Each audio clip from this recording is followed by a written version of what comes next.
O Livro dos Médiuns, segunda parte das Manifestações Espíritas, capítulo 2, das manifestações físicas das mesas girantes. Sejam bem-vindos ao canal para o estudo do item 60 e 61. Item 60. Dá-se o nome de manifestações físicas as que se traduzem por efeitos sensíveis, tais como ruídos, movimentos e deslocação de corpos sólidos. Umas são espontâneas, isto é, independentes da vontade de quem quer que seja. Outras podem ser provocadas. Primeiramente, só falaremos destas últimas. O efeito mais simples, e um dos primeiros que foram observados, consiste no movimento circular impresso a uma mesa. Este efeito igualmente se produz com qualquer outro objeto, mas sendo a mesa um móvel com que, pela sua comodidade, mais se tem procedido a tais experiências, a designação de mesas girantes prevaleceu para indicar esta espécie de fenômenos. Quando dizemos que esse efeito foi um dos que primeiro se observaram, queremos dizer nos últimos tempos, pois não há dúvida de que todos os gêneros de manifestações eram conhecidas desde os tempos mais longínquos. Visto que são efeitos naturais, necessariamente se produziram em todas as épocas. Tertuliano trata, em termos explícitos, das mesas girantes e falantes. Durante algum tempo, esse fenômeno entreteve a curiosidade dos salões. Depois, aborreceram-se dele e passaram a cultivar outras distrações, porquanto apenas o consideravam como simples distração. Duas causas contribuíram para que pusessem de parte as mesas girantes.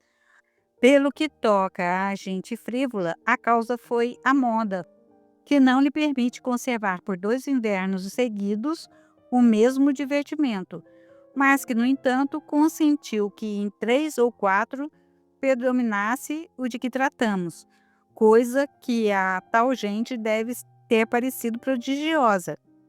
Quanto às pessoas criteriosas e observadoras, o que as fez desprezar as mesas girantes foi que, tendo visto nascer delas algo de sério, destinado a prevalecer, passaram a ocupar-se com as consequências a que o fenômeno dava lugar, bem mais importante em seus resultados. Deixaram o alfabeto pela ciência, tal o segredo desse aparente abandono com que tanta bulha fazem os motejadores. Como quer que seja, as mesas girantes representarão sempre o ponto de partida da doutrina espírita, e por essa razão algumas explicações lhes devemos, tanto mais que, mostrando os fenômenos na sua maior simplicidade, o estudo das causas que os produzem ficará facilitado e, uma vez firmada, a teoria nos fornecerá a chave para a decifração dos efeitos mais complexos. Item 61. Para que o fenômeno se produza, faz-se mister a intervenção de uma ou muitas pessoas dotadas de especial aptidão, que se designam pelo nome de médiuns. O número dos cooperadores em nada influi, a não ser que entre eles se encontre alguns médiuns ignorados. Quanto aos que não têm mediunidade, a presença desses nenhum resultado produz. Pode mesmo ser mais prejudicial do que útil pela disposição do espírito em que se achem. Sob esse aspecto, os médiuns gozam de maior ou menor poder, produzindo, por conseguinte, efeitos mais ou menos pronunciados. Muitas vezes, um poderoso médium produzirá sozinho mais do que 20 outros juntos. Basta-lhe colocar as mãos na mesa para que, no mesmo instante, ela se mova, erga, revire, dê saltos ou gire com violência.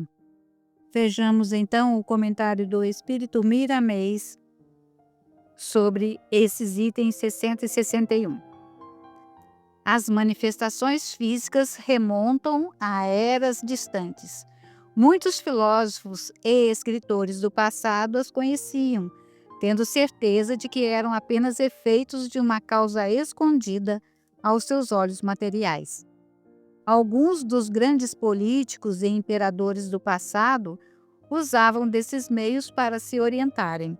No entanto, não pretendiam descobrir a realidade, uma vez que não era tempo de se colocar a candeia sobre a mesa, o que somente viria a acontecer depois.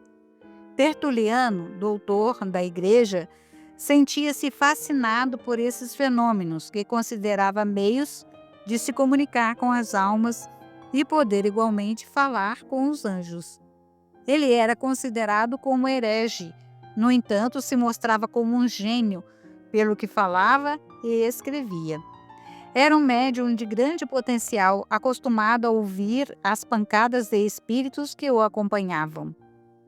Nero, o imperador romano, ouvia de vez em quando sua harpa sendo dedilhada sozinha e achava que eram os gênios que estavam lhe chamando para tocar. Os espíritos inferiores faziam festa em seu derredor, diante da sua desarmonia musical. A rainha Isabel de Portugal, filha de Dom Pedro III, rei de Aragão, assistiu a muitos fenômenos espirituais. De certa feita, presenciou a sua cesta, que estava cheia de moedas de ouro e que iria distribuir aos pobres, ser transformada em uma cesta de flores no momento em que seu marido, contrário àquele ato, deparou com ela em função da caridade. Todos os santos da Igreja Católica eram familiarizados com os fenômenos mediúnicos. Os fatos são inumeráveis em todas as nações do mundo. São tantos que não convém enumerá-los por não haver necessidade. Estudando o Evangelho, notar-se-á, do princípio ao fim, que ele é pleno de citações de fenômenos oriundos dos espíritos, que com Jesus Cristo chegam à sublimação. Em torno de Jesus, falanges de espíritos atuam sob o toque divino de suas mãos ou com uma ordem de levanta-te e anda, promovendo engenhosas operações espirituais de restabelecimento dos corpos ou outras manifestações físicas. Allan Kardec, homem culto e inteligente, ao deparar com esses fenômenos, quis conhecer a sua causa e poder compreender de onde vinham esses sinais e quais eram os seus objetivos. A sua razão lhe dizia: se espíritos inferiores podem usar pessoas para darem sinais de que existem, como não o podem os espíritos elevados? E eles vieram para orientá-lo, conforme as promessas que fizeram no mundo espiritual antes de o mestre de Lyon reencarnar na Terra. Suas lembranças despertaram gradativamente, como numa ordem para sua límpida consciência. Depois de Allan Kardec, que deu nova feição a essas batidas e ruídos, o interesse surgiu no meio dos estudiosos, buscando se conhecer para onde vão os homens depois do túmulo e qual o seu destino. A mediunidade ampliou seus recursos, de sorte a dar ambiente para os espíritos angélicos se comunicarem com os homens, dando instruções sérias que convenceram as mais altas inteligências da época. Os espíritos induziram o professor Lyonês à concatenação de informações espirituais, formaram o Livro dos Espíritos e iriam responder a todas as perguntas feitas sobre a doutrina, e eles mesmos iriam inspirar as perguntas, porque era matéria para o futuro. E eis o Livro dos Espíritos nas mãos dos estudiosos, resultado dos efeitos físicos que acordaram as inteligências para buscarem as causas dos efeitos. Entretanto, muitos médiuns de hoje, do século XX, ainda estão envolvidos em busca de fenômenos, sem entender os objetivos desses sinais, que é educar os homens em todas as suas vidas, ampliando cada vez mais a sabedoria espiritual nos seus caminhos. Se existiram manifestações físicas em todos os tempos, certamente também havia médiuns. Porém, somente depois de Allan Kardec chegou a disciplina mediúnica como que uma filosofia da mediunidade, no sentido de que os homens se tornassem melhores, aproveitando o tempo que Deus lhes deu. O homem, quando criança, tem a vida de criança. Depois de adulto, adota uma atividade mais séria na sua vida. Assim foi a humanidade. Quando criança, não dava atenção às coisas sérias. Agora que começou a maturidade, apareceu o convite de Deus, pelas promessas de Jesus, de que mandaria um Consolador para mostrar a verdade face a face, servindo de força libertadora. Os fenômenos foram ponto de partida da doutrina espírita, que caminha para a sua plenitude como verdadeiro cristianismo na afeição mais sublime, a de mostrar Deus em toda parte como Pai amoroso e santo, Jesus como governador do planeta e guia de toda a humanidade, e os espíritos como nossos irmãos em caminho, que nos ajudam e são ajudados em uma profusão de trabalho. As duas classes de vida, na veste de carne e fora dela, entrelaçam seus valores para que surjam no meio o sol divino a desabrochar todos os valores da consciência.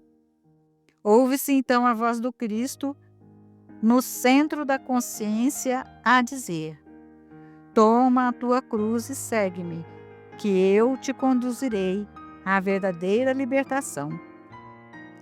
Então, convocando a multidão e juntamente os seus discípulos, disse-lhes: se alguém quer vir após mim, a si mesmo se negue, tome a sua cruz e siga-me. Marcos capítulo 8, versículo 34. Devemos negar os nossos impulsos inferiores, paixões e ignorância e seguir o Divino Mestre, que ele nos instrui e nos educa para a eternidade.